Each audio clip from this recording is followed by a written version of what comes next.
Ya, bismillahirrahmanirrahim. Assalamualaikum warahmatullahi wabarakatuh. Oke, kelas.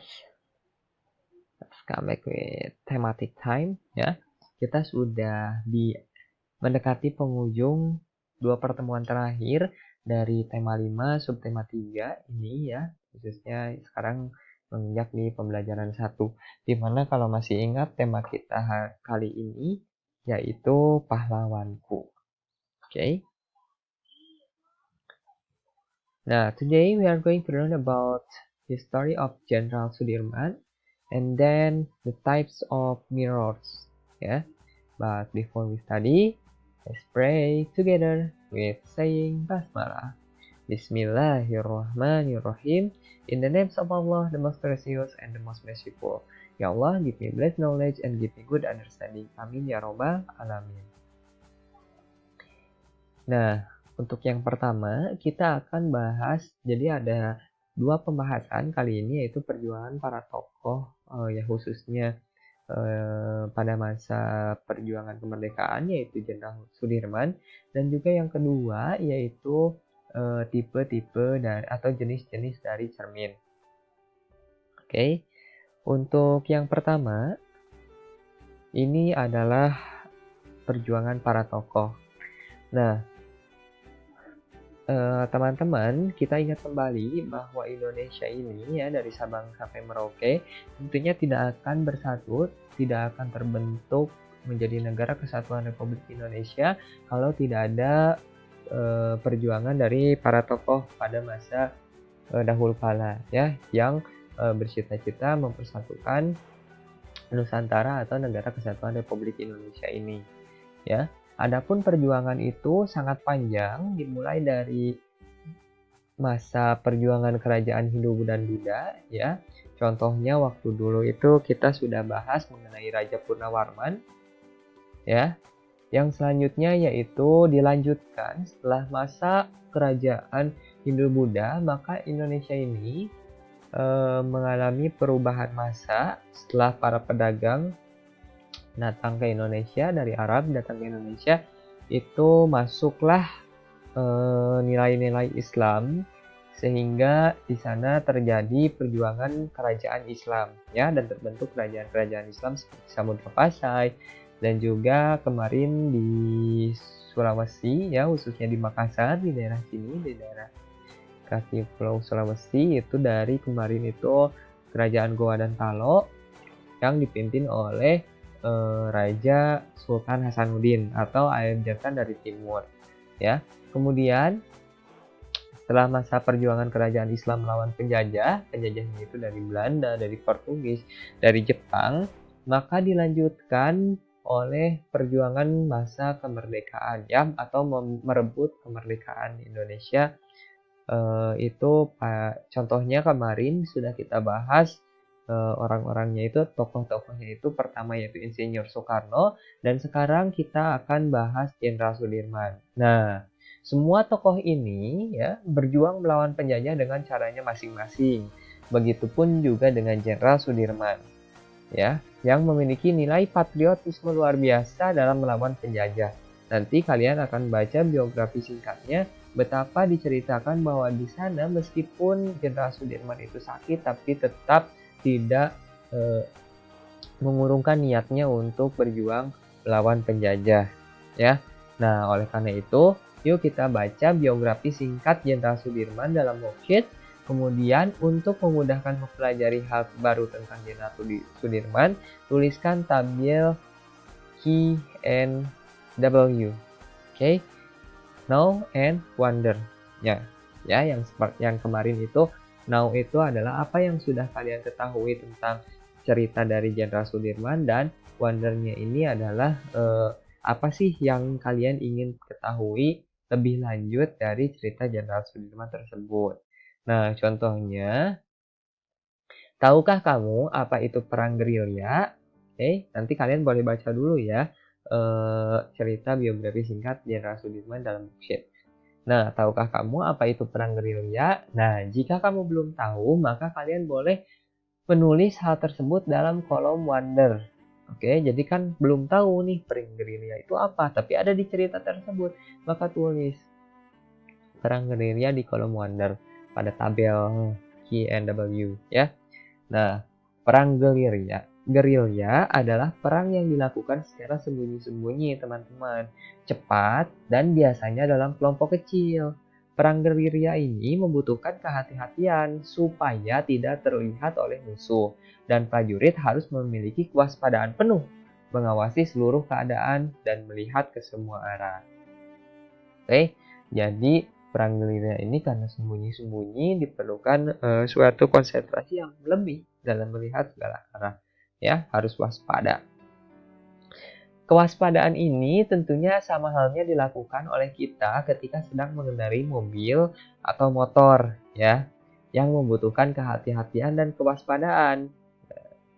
Nah, salah satu fasilitas yang dapat membantu menjaga keselamatan pada kendaraan tersebut adalah adanya kaca spion pada kendaraan, baik itu mobil, motor, maupun lainnya. Ya, nah apa sih fungsi dari kaca spion? Kaca spion ini berguna untuk mempermudah pengendara melihat ke segala arah tanpa menengokkan kepala. Oke, jadi kita kalau mau melihat ke belakang tidak harus mutarkan dulu kepala ke belakang, tapi lihat aja spion. Oke, jadi dalam satu waktu kita dapat melihat beberapa arah. Nah, itu adalah fungsi dari spion. Nah, ternyata teman-teman, spion ini merupakan salah satu contoh atau bagian dari cermin cembung, di mana kita ketahui bahwa cermin itu beda-beda. Ada cermin datar, ada cermin cekung, ada cermin cembung. Nah, untuk melihat lebih jelas perbedaan ketiga cermin tersebut, yuk kita pelajari lebih lanjut the types of mirrors and their properties. Okay. Nah, for the first, we know that we have plane mirror. Okay. Kita punya cermin datar di masing-masing rumah. Lalu ada cermin cekung atau concave mirror. And then the last one is cermin cembung atau convex mirror. Oke. Nah, sebenarnya teman-teman dapat melihat perbedaan dari tiga cermin ini di buku tematik 4E halaman 76 ya. Di sana bahkan ada gambaran dari bayangannya seperti apa. Oke. Cuman Mister akan jelaskan beberapa properties atau sifat yang dapat membedakan ketiga cermin tersebut. Ya, yang pertama untuk cermin datar ya membentuk bayangan bersifat maya. Maya itu adalah imajinatif ya atau seperti sungguhan gitu. Namun bukan nyata. Oke. Nah, jarak bayangan ya misalnya ini cermin ya. Ini cermin, ini benda nyata ya, dan jarak bayangannya itu sama antara benda nyata terhadap cermin dan bayangannya pun sama jaraknya ya. Jadi jaraknya misalnya satu gini, maka bayangannya pun satu gini ya, satu rentangan jari. Nah, yang selanjutnya yaitu ukuran bayangan sama besar dengan benda. Jadi jika kita bercermin pada cermin datar, maka ukuran bayangan kita itu sama persis dengan benda nyatanya. Namun, bayangan tersebut pada cermin terbalik, di mana ketika kita misalnya bercermin pada cermin datar, harusnya kita mengangkat tangan kanan ya, tapi pada cermin itu yang diangkat itu tangan kiri. Nah, seperti itu. Jadi terbalik dari aslinya dibanding aslinya.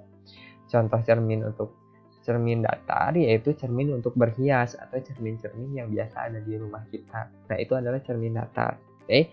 Yang selanjutnya yaitu cermin cekung atau concave mirror ya, atau concave kalau bahasa Indonesianya. Cermin concave atau concave mirror. Nah, cermin cekung adalah cermin yang permukaan bidang pantulnya berbentuk cekung. Maksudnya cekung itu seperti apa? Nah, maksudnya cekung itu ketika kita mempunyai sendok ya. Nah, ini itu adalah cekung. Cekung itu artinya menjorok ke dalam. Ya. Maka ketika kita bercermin di bagian sendok yang menjorok ke dalam ya,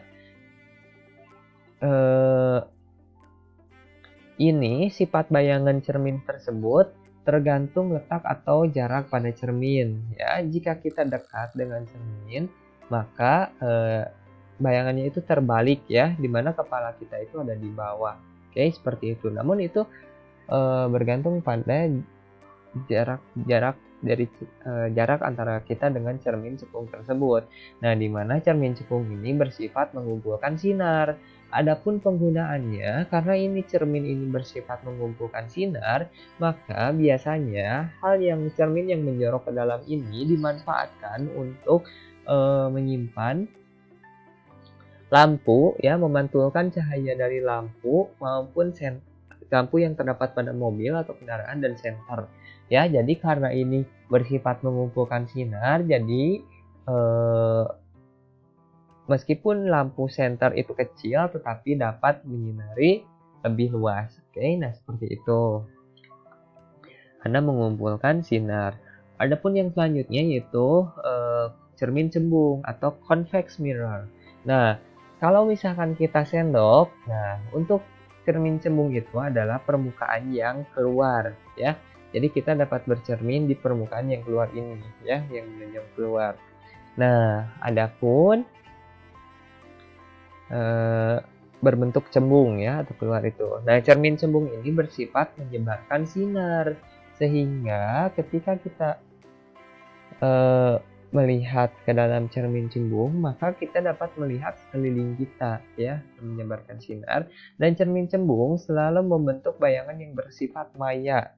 Dalam artian ketika tadi cermin cembung bendanya terbalik ya, kitanya terbalik, kepala kita jadi di bawah, tetapi dalam cermin cembung itu kepala kita tetap tegak ya. Namun ukurannya diperkecil. Berbeda dengan tadi plane mirror atau cermin datar, ketika kita bercermin ukuran benda asli dan juga bayangan itu sama besar, namun ketika kita bercermin di cermin cembung, maka badan kita mengecil ya atau diperkecil pada bayangannya. Nah, tapi bukan pada aslinya.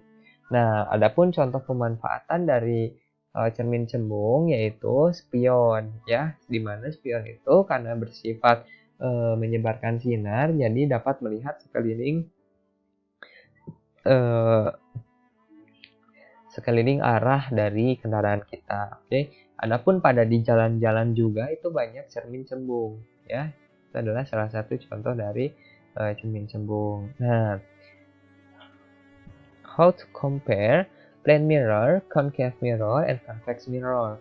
Nah, in this table, we can look that the differences between plane mirror, concave mirror, and convex mirror we can different by 4 category such as size, attitude, location, and type ya. Jadi kita dapat membedakan berdasarkan 4 kategori ya, di mana lebih jelasnya dapat dilihat pada ini nih, gambar yang di bawah. Ketika cermin datar maka bayangan itu sama ya. Ketika convex mirror ini karena convex tuh cermin cembung ya, ini diperkecil tuh, bendanya diperkecil. Ini tembok ya sekeliling ruangan. Nah, adapun concave mirror itu bayangannya menjadi terbalik ya, seperti ini. Oke. Nah, adapun di sini kita jika didasarkan oleh beberapa kriteria ini, untuk size plane mirror same as the real things ya, atau benda nyatanya itu sama. Nah, ketika concave mirror depends on location of the object. Jadi ukurannya disesuaikan dengan jarak kita terhadap cermin. Nah, jadi tidak tentu untuk concave mirror atau cermin cekung. Nah, untuk convex mirror, bayangan itu smaller than the real things ya. Jadi lebih kecil dibanding benda nyata. Adapun attitude ya, upright, laterally inverted ya. Selanjutnya itu upright when object is inside F, otherwise inverted, and then convex mirror upright ya. Ini mungkin nanti akan kalian pelajari lebih lanjut di SMP kelas 7 kalau tidak salah ya. Nah, untuk yang selanjutnya, untuk location ya, image is same distance behind mirror as object is in front ya. Jadi jaraknya itu sama ya, sama dengan bendanya. Okay, and the next one, for concave mirror, location depends on location of object.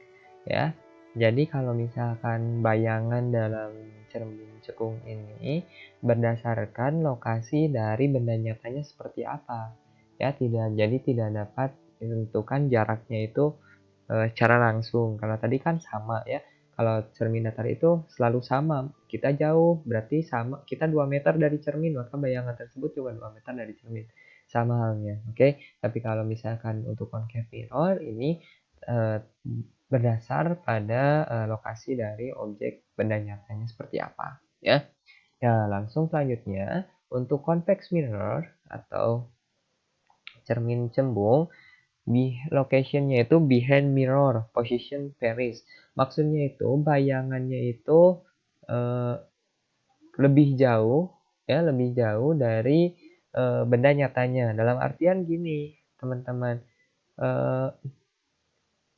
ketika kita bercermin di cermin cembung, maka bayangan kita ini, ya posisinya itu semua arah itu terlihat. Jadi ada yang lebih kecil dari nyatanya. Tapi kalau misalkan untuk yang di tengah itu membentuk besaran ya, karena menyebarkan sinar.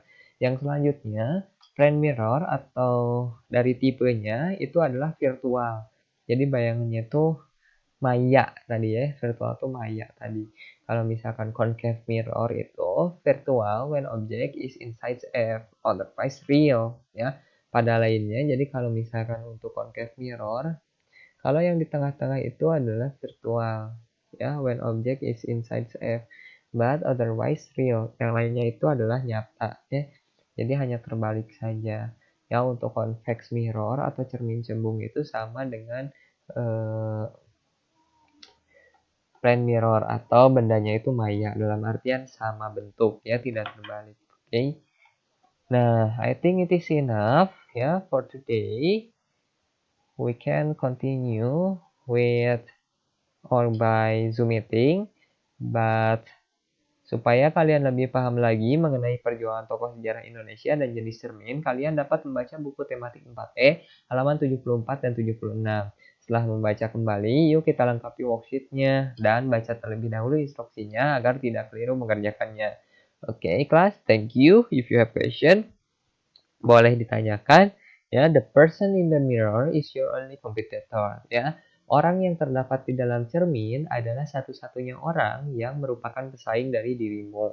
Oke, jadi fokus pada diri sendiri, tidak melihat orang lain. Ya, perbaiki terus diri sendiri agar kita can memberikan kebahagiaan kepada orang lain dan juga memberikan sinar atau shiny kepada orang lain. Oke, nah teman-teman, for close this video, let's say hamdalah, alhamdulillahirabbil alamin.